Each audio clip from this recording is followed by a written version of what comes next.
Você já ouviu falar sobre a síndrome de dumping após a cirurgia bariátrica? Eu vou te explicar mais a respeito nesse vídeo.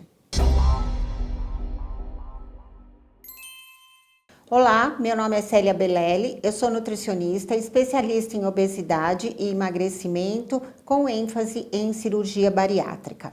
Esse é o canal da Clínica Concon, que semanalmente traz conteúdos atualizados sobre o tratamento da cirurgia bariátrica, doenças do aparelho digestivo e obesidade. Você que fez a cirurgia bariátrica ou irá fazer, já ouviu falar dessa síndrome, a tão temida síndrome de dumping.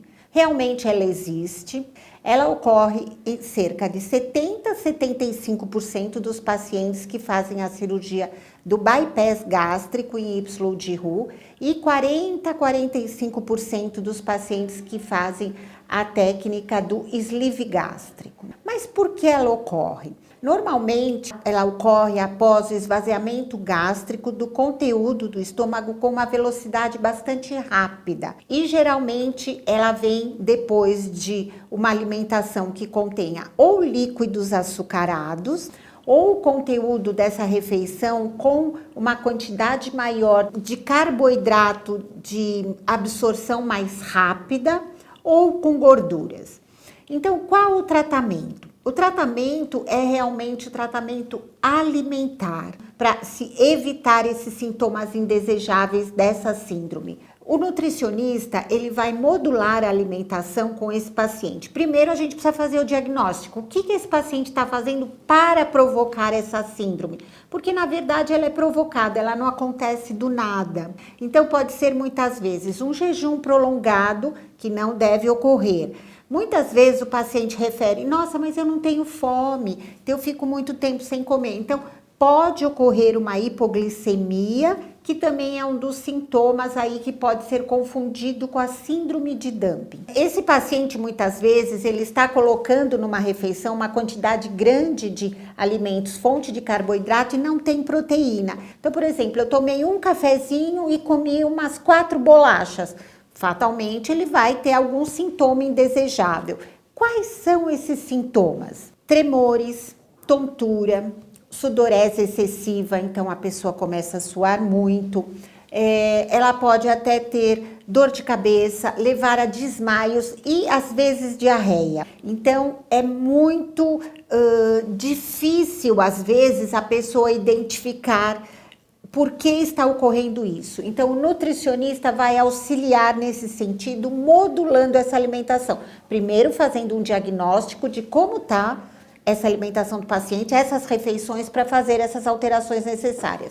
Basicamente, incluir mais fibra na alimentação, não ter uma alimentação com tempos muito grande, longe um do outro, tá? Tudo bem que a cirurgia, o objetivo dela é aumentar a saciedade e diminuir a fome. Ótimo, a cirurgia está fazendo o papel dela. Mas o paciente também não pode perder isso de vista, senão ele começa a ter esses sintomas muitas vezes. Açúcares, nem pensar.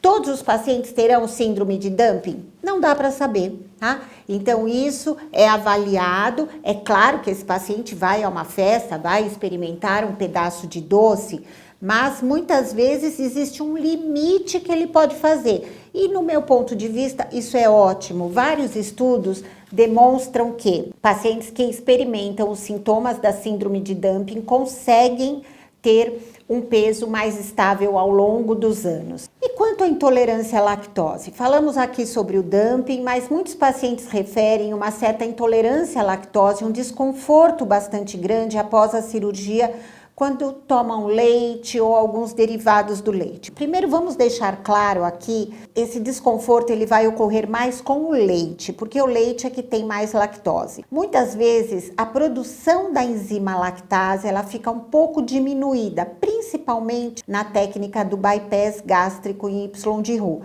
No sleeve, nem tanto. Então, com o desvio intestinal e o esvaziamento gástrico rápido, alguns pacientes podem experimentar um desconforto com o consumo do leite. mas isso não ocorre tanto com queijos, iogurtes, e eu vou fazer uma observação aqui para vocês também. Precisa ser realmente avaliado e tomar o cuidado para não retirar esse grupo de alimentos das refeições do dia, do seu hábito alimentar, até porque o leite, derivados do leite, eles são ricos em proteína e cálcio, um nutriente muito importante também após a cirurgia. Quando você retira esse grupo de alimentos da sua alimentação diária, muitas vezes essas refeições intermediárias, como café da manhã e lanche da tarde, acabam ficando muito pobres em proteína e fatalmente você vai comer mais alimentos fonte de carboidrato, que pode comprometer também aí a perda de peso ideal, a sua saciedade a longo prazo, dentre outras. Não podemos esquecer da saúde óssea, né? Ah, mas Célia, eu ouvi falar que tem também cálcio nos alimentos de origem vegetal, nos vegetais verdes escuros. Certinho, você está correto. Só que a biodisponibilidade deles não é boa, ou seja, o aproveitamento do cálcio de origem animal é bem melhor e bem maior.